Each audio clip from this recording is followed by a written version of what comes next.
After 40 years in childcare, I've experienced it all. The laughter, the challenges, and the burnout. I'm Debra Rinell, and I'm here to share the realities of childcare leadership with you. Starting as an unexpected entrepreneur facing the pressures of leadership, I've been through the same struggles that you are likely navigating today. More importantly, I discovered strategies to not just survive, but truly thrive in this rewarding field, and I'm ready to share it all with you. Ready to elevate your center and reignite your passion for childcare? Let's get started. Hi, everyone. I'm Debra Rinell from Care and Connect, the Childcare Leadership Podcast. And today I wanted to talk to you a little bit about developing your team. And in order to develop your team in a way that is going to be strategic for you over in your expense quadrant of the Care for method, you need to think about roles when you're doing your hiring and understanding the difference between roles. This is one of those topics that when putting together our training and so forth, does it belong in the team pillar under the culture quadrant, or does it belong under the expense pillar with the payroll pillar, with the expense quadrant? And the answer is, honestly, this is the beauty of the Care for method. You can put these things pretty much wherever you want in terms of developing your tasks. But for today, I just want to talk to you a little bit about what different roles mean and the ramifications that they can have for you short-term and long-term when it comes to your hiring practices. And when you're developing that team, of course, you have many different roles in a childcare program, from your center director to your classroom teachers to support staff to a cook if you offer on-site meals and snacks, as well as bus drivers, maintenance, any number of different things. And not all of these people have to be employees. And you might be surprised how many of some of your higher end roles that you're paying now as employees, you actually could possibly save a little bit of money by not putting them in the role of an employee. So when I'm talking about roles, we typically think of roles as what is aligned with the job description, right? A lead teacher, a classroom assistant, a cook, a bus driver, your center director. Today, I want to talk to you about roles in terms of the way the IRS looks at it. So when you're budgeting for your labor costs, it's really useful for you to understand what the different roles are in terms of employment. So we're going to kind of discuss how they pertain to your overall operations. The IRS has very specific criteria on what they consider to be an employee, and very specific criteria on other roles that it may fall, that what somebody is doing, their job description may fall under something else. I know it sounds a little bit like it's all over the map, and sometimes it can feel that way. But what we're doing today is we want to take a look at how you can strategically plan so that when you are working on your payroll expense, right, a pain point for every single child care manager and even our center directors who have budgets that they have to maintain and stay within. It all comes back to this part, to the very beginning of saying, these are the operational things that we need to have completed. These are the roles. And again, I'm talking about the government's definition of roles. These are the roles that they need to fill. I need this many employees. I need to outsource this type of work. I need to use a contractor for this type of work. Well, before you understand who you can put in which role according to the government, it's important that you understand what those roles are, how the IRS takes a look at it. You could end up, if you misclassify someone, owing a lot of money in back taxes. And they also have a whole host of different things. So it's really important that you understand what the criteria is. And a lot of people think that they know what an employee is, they know what a contractor is, they know what outsourcing involves. But the reality is that as you're assembling your team, it's vital that you have a very clear understanding. So the IRS recognizes various types of roles of classification, and each of them carries different ramifications for your taxes and, of course, then for your budget. So the two most familiar are employees and contractors, as I have already mentioned. And there's always, we can always count on the IRS to be changing different classifications, changing the ramifications of those classifications. A lot of times it has to do with the administration that is in charge. So we want to make sure that each and every year you take time to figure out the roles that you're utilizing and make sure that the classifications that you are assigning for the people that are filling those roles are accurate. So as I said before, you don't end up getting stuck with penalties or anything else like that, or where you're having to go back a few years to redo things. And this has happened with a lot of small businesses in the past, where they think that they understand what a contractor is or what an employee is. And if you get that piece wrong, then it has ramifications. And the thing of it is, you may have the right piece to begin with. You may have correctly classified someone as a contractor, but then maybe you're doing other things like scheduling them or doing various different things that actually then the IRS comes in and says, well, no, they may have started out as a contractor, but now you're doing this, this, and this. And that meant that now they're an employee.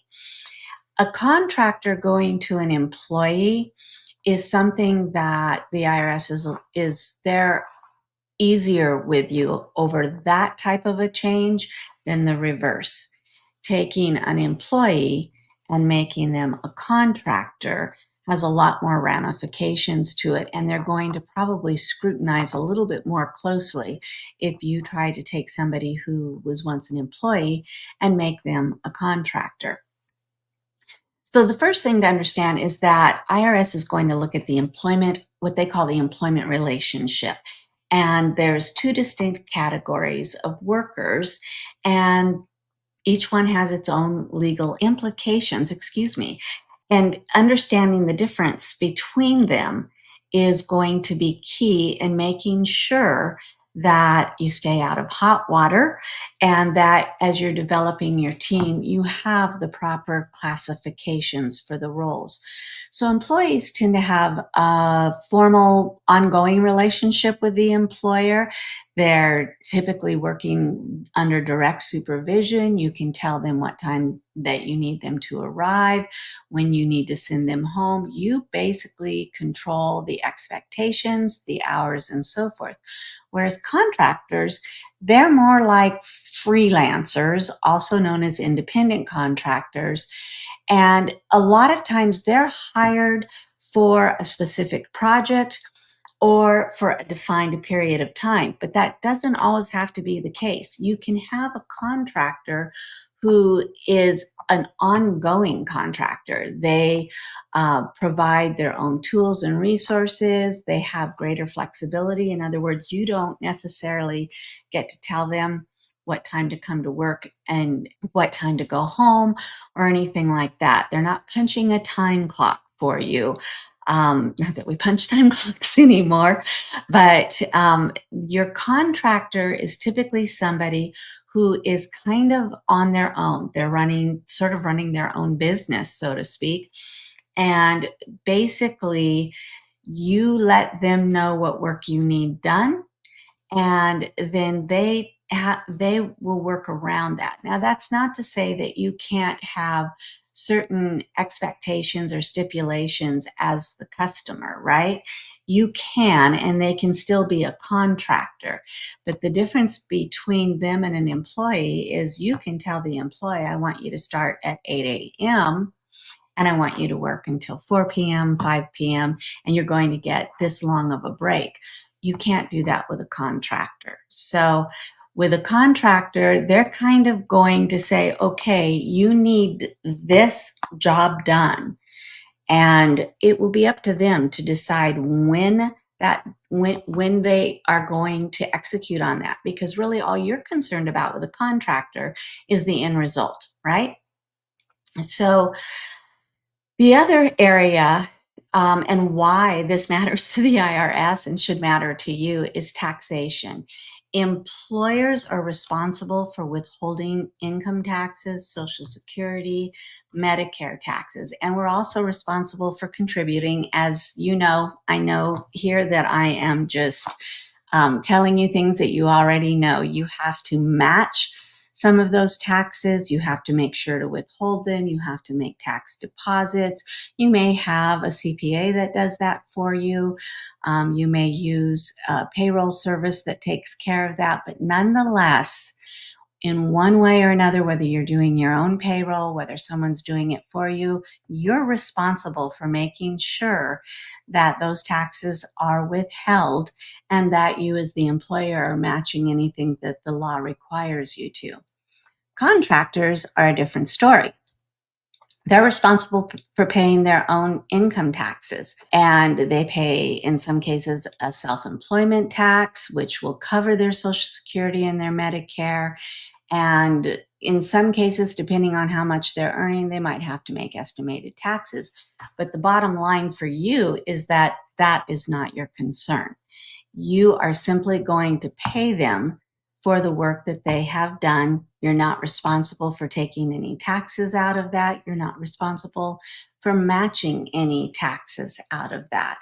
So it makes a huge difference, as you can well imagine, when you have employees and you're having to match, you're having to withhold, responsible for that, then you're having to match some of it, you're having to make sure that it's paid on time to the IRS, versus a contractor that you just simply write them a check the same way you would for any service, or you pay them through, Venmo, whatever they've set up with you. So that is the primary thing that the IRS is going to look at, is how you are paying these individuals. And this is also why misclassifying can get you in trouble. If you're calling somebody a contractor who's an employee and you haven't been withholding those taxes and you haven't been matching, you're going to have a pretty huge bill due, if not some penalties and fines on top of that. The other thing that they look at when they're trying to decide whether or not you have somebody who is legitimately a contractor or whether or not they may be an employee has to do with what they call control and independence. So employers, as we've already talked about earlier, they have more control over the employees, how, when they work. And a lot of times we're going to provide detailed instructions to them, handbooks, we require them to attend trainings, all of these types of things. Contractors, not so much. They have greater autonomy and independence because this is kind of like their own business. They have more control over their work hours, their methods, and how they go about doing it. And so it may seem to you that, well, I'll just make everyone an employee. I'm going to caution you against that, because there are some circumstances under which you can utilize a contractor and it can save you money. If you make everyone an employee, then you're going to be responsible for the taxation that is attached to that. So there are some roles in your center, and I'm talking about roles per your job descriptions, that could be contract roles. It may require some modification on your part, and if you're willing to offer that autonomy and you're very clear in your understanding of the difference between an employee and a contractor, and you make sure that you're not blurring those lines when you decide that one of the roles in your company or on your team is going to be that of a contractor, then you need to be very clear that you have dotted all those I's, crossed the T's, and made sure that you're not going to get into any trouble. The other thing, too, that the IRS may look at is long-term commitment. Employees are typically long-term with an expectation of ongoing work. Well, you might be chuckling right now because I was when I first watched it. In the childcare industry, we know what our turnover is, right? If we get somebody who's long term, we're pretty happy about that. When we get someone who stays a long time, we know that in the childcare industry, the average turnover rate is roughly 1 year to 18 months. Before you're replacing your employee, your childcare workers. And the IRS will tell you that contractor relationships tend to be temporary or project based, and that they may not lead to long-term commitments. But I want you to understand something. It doesn't mean that it can't be a long-term commitment. You can have a long-term commitment with a contractor. You just have to really be careful that in doing so, you are not crossing those boundaries in regards to their being an employee. They have to be able to maintain that autonomy. And so, one of the things that we're going to look at today is what kind of roles then could you consider a contractor for? How do you find contractors? And what are some of the things that you have them do to make sure that you are not crossing those lines where the IRS is concerned? And this is where you really need to be careful. And I'm just going to throw a little tidbit in here for you. A cautionary word is that I would, if I were you, if you decide that you want to try to utilize contractor, just, reach out. You can find somebody either through the IRS. There are a lot of attorneys out there, HR training, HR committees, and so forth, and ask them to look at it. And don't be looking for just a yes or no answer. Ask them, we would like this person to be a contractor instead of an employee, or we would like this role to be that of a contractor instead of an employee. Where are we missing the boat? How do we need to modify this?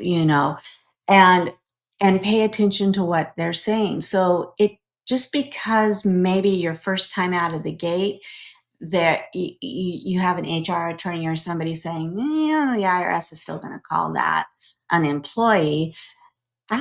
Don't be afraid to ask the question. Okay, then how do we change it? And we're going to get into a little bit of some of the ways, some of the steps that you can take to put this in practice. But I don't want you to get real excited listening to this podcast and think, well, everybody's going to be a contractor, and get yourself in some hot water. So the legal and regulatory requirements, employees, they're subject to various labor laws and regulations that protect their rights, anti-discrimination laws, labor standards, workplace safety, all of these things. Contractors, in the eyes of the IRS, are generally considered self-employed. And so their relationship with the client, because if somebody's a contractor, then you are their client. That's governed by the contracts themselves, and they are not covered by most employment-related laws and protections. So just to kind of recap everything, misclassifying a worker as an employee or a contractor when they should be classified differently can lead to a lot of legal and financial consequences for both you and the worker.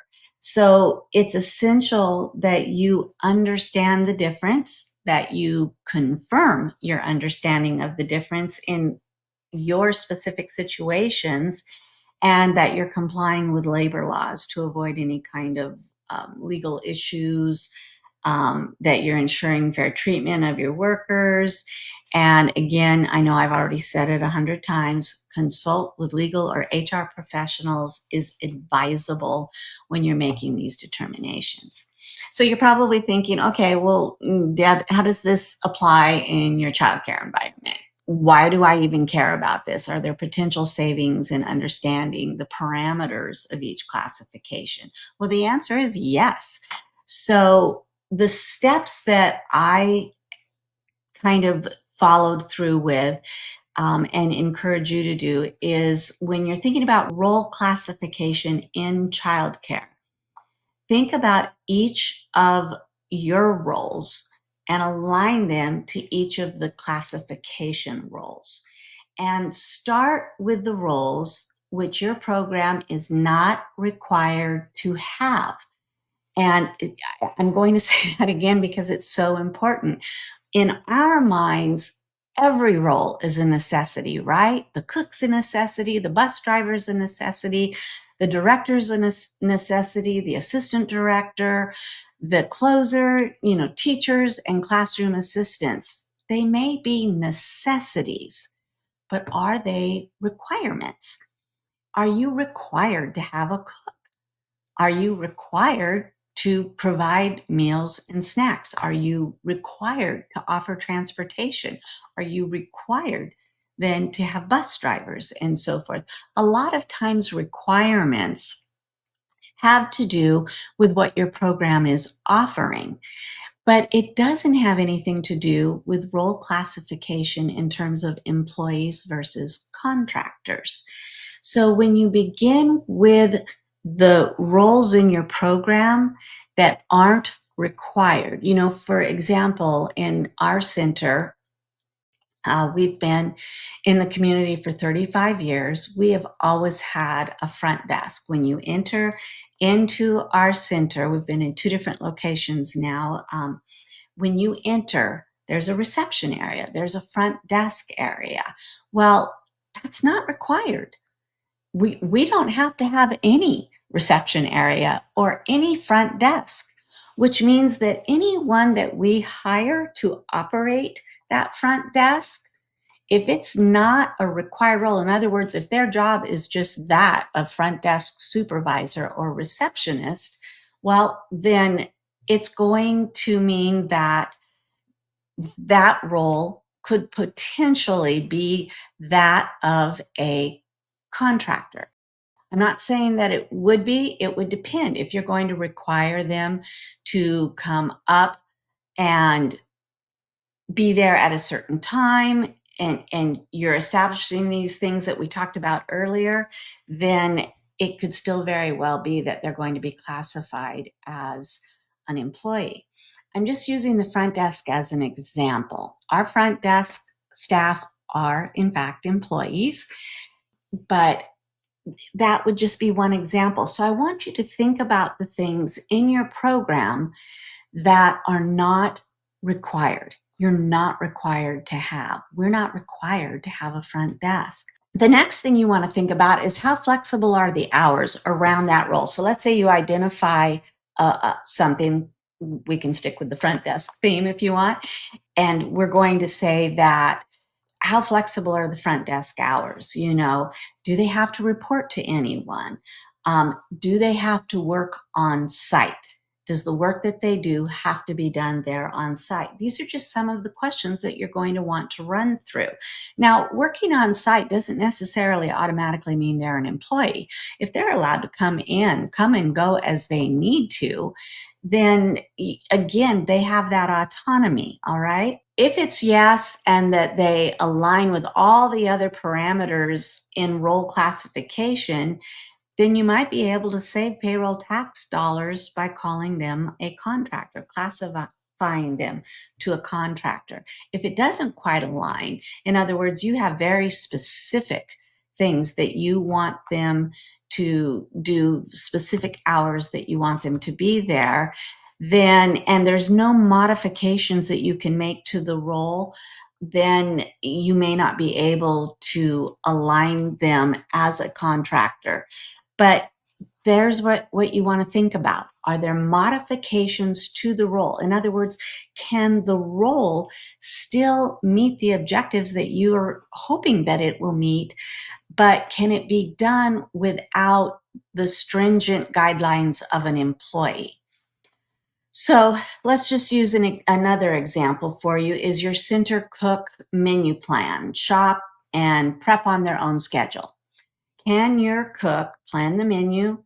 Can they shop on their own? Can they do all of the things that it is required in order to produce meals and snacks for your program and do it on their own hours? I mean, they may find it easier to come in the evening and prep everything and plan everything and leave the employees to finalize and serve the meals and the snacks, right? So if you have somebody who's coming in whenever they want to, and maybe they're doing the menu planning from home, maybe they're, and then of course they're doing their shopping. Maybe they do it online, have the things delivered to the center. Maybe they go out, pick them up themselves, whatever the case may be. And then maybe they just do some meal prep after hours or on the weekends or whatnot. And they have a labeling system, and so your staff know which meals and which snacks are supposed to go out when. That's an individual. We're talking about the cook now, not the staff that are serving the meals, but that's a great deal of autonomy. They are basically being able to work whenever they want from wherever they want. And then you have your employees just kind of picking up the ball for the rest of it to serve the meals and so forth. So that would be an example of where you might be able to take a role and say, this could be more of a contractor role. For some, the flexibility of being a contractor can provide your program with reliable assistance in key areas without the cost of your having to have an employee. So the next thing that you might want to think about that can save you on your payroll dollars is outsourcing. Maybe it doesn't make sense for you to use somebody for a contractor. Again, using the cooking or cleaning or these types of things. These would be things that you could outsource. So roles that are required by your licensing agencies are almost most likely always going to make more sense as employees. It's pretty difficult, right, to allow teachers and staff to work their own hours and so forth, because most of us are operating on ratio rules, guidelines. We need X amount of staff for X amount of children.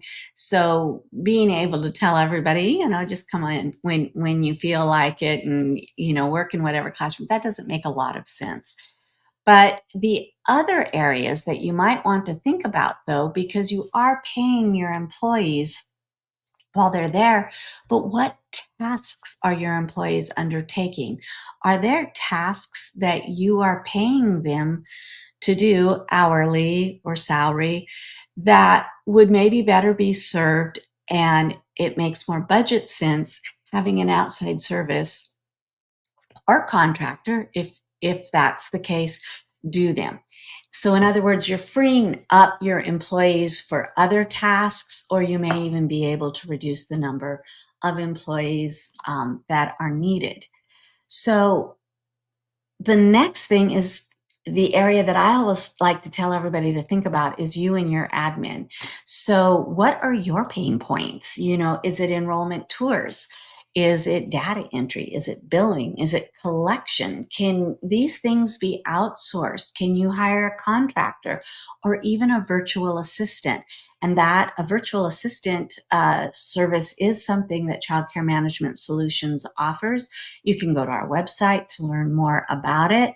I can tell you that we've been using a virtual assistant for some of our administrative duties for 4 years now, and it has worked out wonderfully. And what our team especially likes about our particular virtual assistant is that she handles everything from like the billing and these types of things, meal counts, and it allows them to be able to still provide that customer service because they're developing relationships with the customers. So the last thing they feel like doing is hounding somebody about paying their bill or whatnot. And when you have a virtual assistant or contractor or outsourced to a service or something that's handling the billing and making sure that customers are paying, that takes the pressure off of your staff, and it allows your teachers, your directors, and so forth who are developing those relationships with the community and with the customers to continue doing so. And it helps them avoid being collection agents. In addition to that, though, our particular VA handles just a plethora of things from menu planning, meal counts, USDA claiming, receipt tracking, newsletter assistance.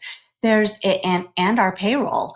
There is so many things that a virtual assistant can do for you, and they are a contractor, especially if you go through an agency, which CMS is. We partner with another agency, and that is automatically, that means that they are a contractor, and most of them can do this work remotely. And so it really provides a nice element to your operational programs, while at the same time saves you money. And at least on your taxes, you're not where you're able to utilize a contractor, whether it's a virtual assistant or whether it's somebody that you've hired as a contractor. So these are things when you're developing your team that you are going to want to think about. And even if you've been in business for a long time, I would encourage you to take a look at everything that is a part of your operational program and stop and think about whether or not this is something that would serve you. Are there certain things that are either taking up your time that you're paying somebody else hourly for and whatnot that could be better served as outsourced, whether it's an in-person contractor, whether it's a virtual assistant, and what tasks could they maybe take on that you don't have to pay employees to do? And take a look at all of that. Think all of that through. Go to our website, Childcare Management Solutions, where we have training modules and all kinds of things. If you are a member of Childcare Management Solutions, we can offer coaching and further information on all of this. But at the end of the day, don't assume that every single person you have working for you has to be an employee, and give some consideration to contractors, give some consideration to the roles and the tasks that maybe some of your employees are taking on now, and see if there isn't a way to more efficiently and cost effectively operate your program. Thank you for tuning in today. I'm Debra Rinell. You've been listening to Karen Connect, the Childcare Leadership Podcast. Thank you for joining me on this journey through this rewarding world of childcare leadership. Remember that we're all navigating this together. Whether you're feeling challenged or feeling motivated, know that when you take time to be the visionary of your program, you can elevate your center and ignite your passion. Until next time, I'm Debra Rinell, reminding you to take care of yourself with the same dedication you give to others.